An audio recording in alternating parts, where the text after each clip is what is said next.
For as long as we have had telescopes, one world in our solar system has stood apart as the undisputed jewel of the night sky, Saturn. Its magnificent, shimmering rings are one of the most beautiful, iconic, and awe-inspiring sights in all of nature. They are a feature so grand and so unique that they have captivated astronomers and stargazers for over 4 centuries. They seem eternal, a permanent and majestic fixture of our cosmic neighborhood, a symbol of the timeless, clockwork perfection of the heavens. But we have discovered a shocking and poignant truth. Saturn's rings are disappearing. They are in their death throes, and their end is coming far, far faster than anyone ever thought possible. We are living in a special, fleeting moment in the solar system's 4.5 billion-year history, and one of its greatest and most beautiful wonders is slowly, but inexorably, fading away right before our very eyes. A cosmic masterpiece. To understand why the rings are disappearing, we first have to appreciate what they truly are. From Earth, even through a good amateur telescope, they can look like a solid, continuous disk, a cosmic vinyl record circling the planet. But this is an illusion. The rings are not solid.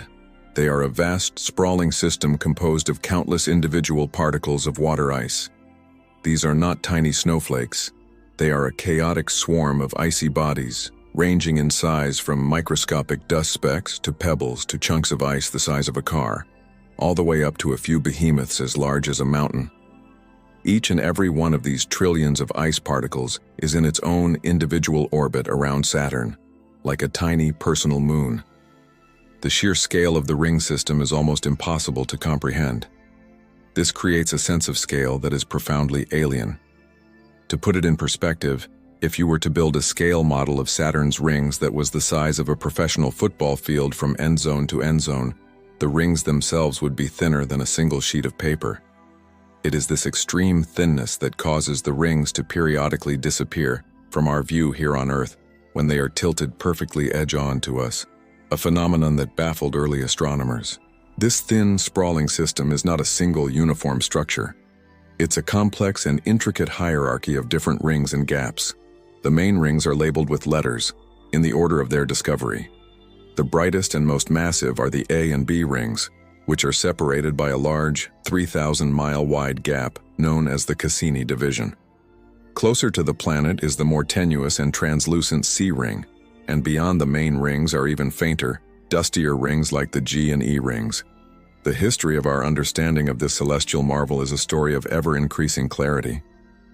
When Galileo Galilei first pointed his primitive telescope at Saturn in 1610, he was utterly baffled. His small telescope wasn't powerful enough to resolve the rings as a distinct structure. Instead, he saw what he described as 2 large moons or handles stuck to the sides of the planet. He was confused when he looked again a couple of years later, and they had vanished as the rings had turned edge-on. He wrote, "Has Saturn swallowed his children?" It wasn't until 1655 that the Dutch astronomer Christian Huygens, using a much more powerful telescope, was the first to correctly propose that Saturn was surrounded by a thin, flat ring, nowhere touching it. A few decades later, in 1675, the Italian astronomer Giovanni Cassini made another crucial discovery. He observed the large, dark gap that now bears his name, the Cassini division, proving that the rings were not a single, solid object, but were composed of multiple parts.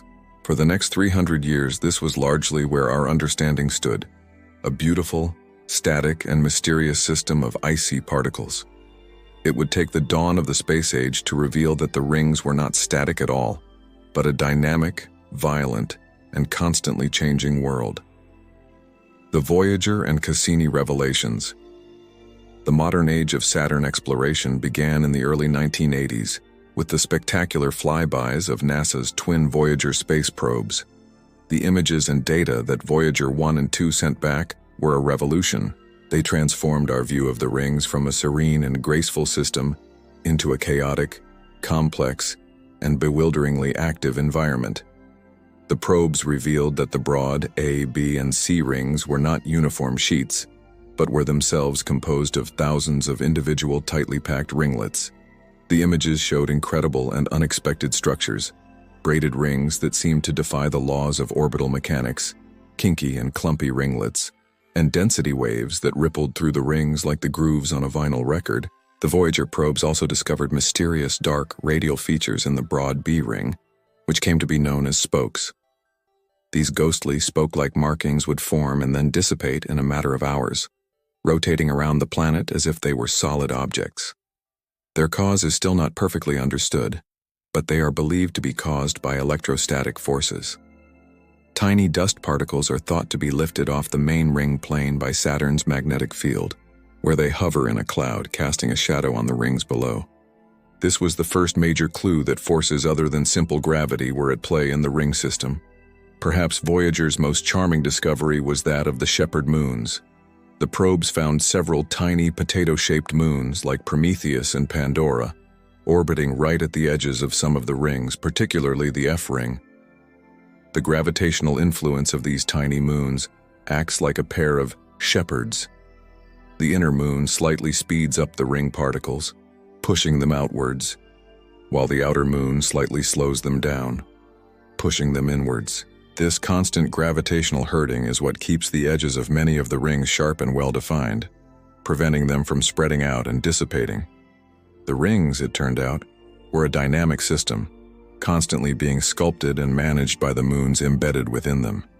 But the true golden age of our understanding of Saturn began in 2004, when the Cassini-Huygens spacecraft, a joint mission between NASA and the European Space Agency, finally arrived at Saturn after a 7-year journey. Unlike the Voyager probes, which were just flying by, Cassini was an orbiter. For 13 years it circled the ringed planet, weaving in and out of the rings and moons, providing an unprecedented, long-term and intimate look at the entire Saturnian system. Cassini's observations confirmed that the rings are a chaotic, violent, and constantly changing place. The trillions of ice particles are not in a peaceful orbit. They are in a perpetual, slow-motion cosmic demolition derby. They are constantly colliding, bumping, and grinding against each other. These collisions gradually break down the larger particles into smaller ones, while at the same time, the gentle gravity of the particles can cause them to temporarily clump together, forming loose aggregates called self-gravity wakes. Cassini even observed small propeller-shaped wakes in the rings, created by tiny unseen moonlets, chunks of ice perhaps a few hundred feet across, as they plowed through the surrounding ring material. The rings are a place of both constant destruction and constant temporary creation, but Cassini's most profound discovery about the rings had to do with their age. For most of the 20th century, astronomers had assumed that the rings were primordial, that they had formed at the same time as Saturn itself, about 4.5 billion years ago. Cassini's data turned this idea on its head. The key piece of evidence was the rings' composition and color. The rings are made of over 99% pure water ice. They are bright, clean, and shimmering. The problem is that space is a dirty place. The solar system is filled with a constant slow rain of micrometeoroids, tiny particles of dark, rocky, carbonaceous dust.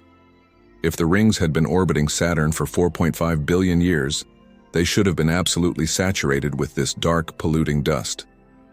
Over that immense timescale, they should have been gardened by these impacts, turning them from a brilliant white to a dirty, dark gray or reddish brown. But the data from Cassini's instruments showed that the rings are remarkably pristine. They have accumulated very little of this cosmic dust. By measuring the rate at which this dust is currently falling into the rings, scientists were able to calculate backwards and estimate their age. The answer was a complete shock. The rings are not ancient, they are geologically young. The best estimates, based on the Cassini data, suggest that the rings are likely only 10 to 100 million years old. This means the rings of Saturn likely formed when dinosaurs still roamed the Earth. We are not looking at a primordial feature of the solar system. We are looking at the result of a relatively recent and probably catastrophic event, the ring rain. The discovery that the rings were young was a monumental revelation. But it was in the final daring moments of its mission that Cassini uncovered the even more shocking secret of their ultimate fate. The first clues that the rings might not be stable had actually been spotted decades earlier, in the data from the Voyager flybys. Scientists had noticed strange, dark, streaky bands in Saturn's upper atmosphere, particularly in the mid-latitudes. They noted that the location of these dark bands seemed to be magnetically connected to the rings high above, the first hint that material might be flowing from the rings down onto the planet. But the evidence was indirect and highly debated. The definitive proof came in 2017, during Cassini's grand finale.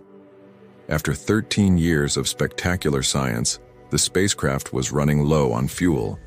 Instead of letting it drift as a piece of space junk, the mission planners devised a daring and spectacular end for the probe. In a series of 22 risky maneuvers, they sent Cassini plunging through the previously unexplored 1,500-mile wide gap between the innermost edge of the rings and the top of Saturn's atmosphere. For the first time, Cassini's instruments were able to directly taste and smell the material in this mysterious region. And what it found was astonishing. The space between the rings and the planet was not empty. It was filled with a constant, heavy rain of particles, falling from the inner edge of the rings directly onto Saturn's equator. This wasn't a gentle mist, it was a torrent.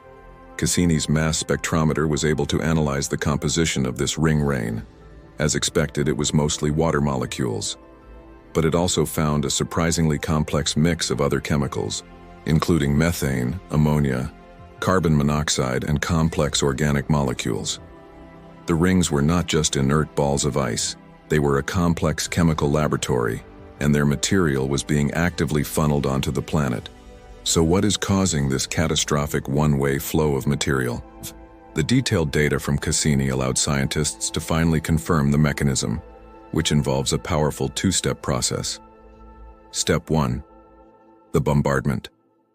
The rings, like any object in the solar system, are constantly being bombarded by two things: a relentless stream of ultraviolet UV radiation from the sun, and a steady flux of tiny micrometeoroids. When one of these tiny, fast-moving dust particles strikes an icy ring particle, the impact is incredibly energetic. It instantly vaporizes some of the water ice, creating a small temporary puff of water vapor. Step 2. The magnetic field.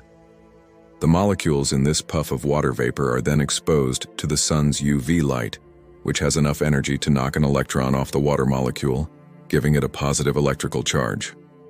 This is a process called ionization.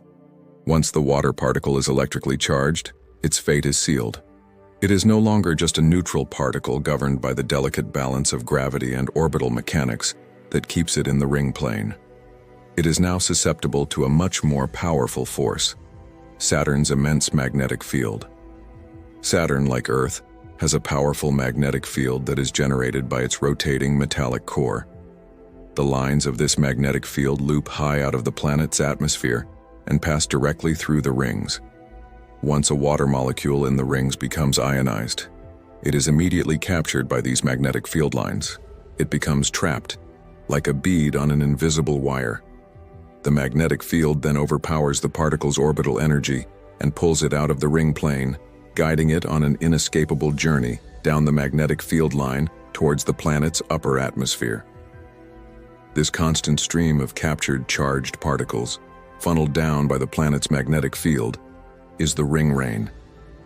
The data from Cassini's grand finale allowed scientists to calculate the rate of this rain with unprecedented precision. The numbers were staggering. They found that an amount of water ice equivalent to a full Olympic-sized swimming pool is being drained from the rings and dumped into Saturn's atmosphere every 30 minutes. This is a rate far, far higher than the most pessimistic earlier estimates. Based on this worst-case scenario rate of decay, scientists have now been able to calculate the remaining lifespan of Saturn's magnificent rings. The conclusion is stark. The entire ring system, which has a total mass comparable to Saturn's mid-sized moon Mimas, could be completely gone in as little as 100 million years. Even the most optimistic estimates, which assume a lower rate of rain, suggest they won't last more than 300 million years. In the 4.5 billion year history of our solar system, this is a cosmic blink of an eye. The rings are a mortal feature, and their clock is ticking. A fleeting wonder. The discovery that Saturn's rings are not only young, but are also disappearing at a cosmically fast rate, has a profound and almost philosophical implication for us. It means that we are living in an incredibly special and privileged moment in the history of our solar system. If the rings are only about 100 million years old, and they will only last for another 100 million years, it means the total lifespan of this magnificent feature is only a tiny fraction of the solar system's age. The era of the Great Rings of Saturn is a brief and spectacular phase, and humanity has evolved and developed the technology for astronomy in the exact, narrow window of cosmic time when this spectacle is on display.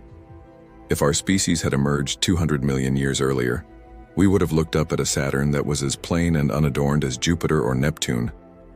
And if any future intelligent species exists on Earth 200 million years from now, they too will see a ringless Saturn, with no clue of the magnificent crown their planet once wore save for the fossilized records of our 21st century astronomy. We are, by sheer cosmic luck, the generation of observers who get to witness the rings in their full glory. This discovery also sheds new light on the mystery of the rings' origin. The fact that they are so young and short-lived strongly supports the theory that they were formed by a catastrophic event. The leading hypothesis is that Saturn once had another large icy moon, perhaps the size of its current moon Mimas. This moon, over time, may have had its orbit destabilized, perhaps by the gravitational influence of its neighbors or a passing comet. It began to spiral inwards towards the planet. At a certain point, it crossed a critical threshold known as the Roche limit. This is the point at which the planet's tidal gravitational forces become stronger than the moon's own internal gravity that is holding it together. The unfortunate moon was then violently ripped apart by Saturn's gravity, and its shattered icy remains spread out into the vast flat disk that we see today as the rings. Looking to the future, we can now predict what will happen. Over the next 100 million years, the rings will gradually become thinner and more tenuous as the ring rain continues to drain their mass. The inner rings, which are more strongly affected by the magnetic field, will disappear first. The entire system will slowly fade away, its pristine ice becoming a permanent though minor component of Saturn's upper atmosphere, subtly changing its chemistry for all time. The story of Saturn's disappearing rings is a poignant and beautiful cosmic lesson. It reminds us that the universe we see is not a static, unchanging museum of ancient objects. It is a dynamic, violent, and constantly evolving place, filled with temporary wonders and fleeting spectacles. The rings of Saturn are not a permanent feature. They are a transient masterpiece, a temporary crown on a gas giant, born from destruction, and now slowly returning to the planet that created them. Their stunning beauty is made all the more profound and all the more precious by their newly discovered impermanence. We are incredibly fortunate to be here now, to be the ones who get to witness them in their prime. The jewel of our night sky is slowly fading, a silent and magnificent reminder to look up and to appreciate the grand and often momentary beauty of the cosmos.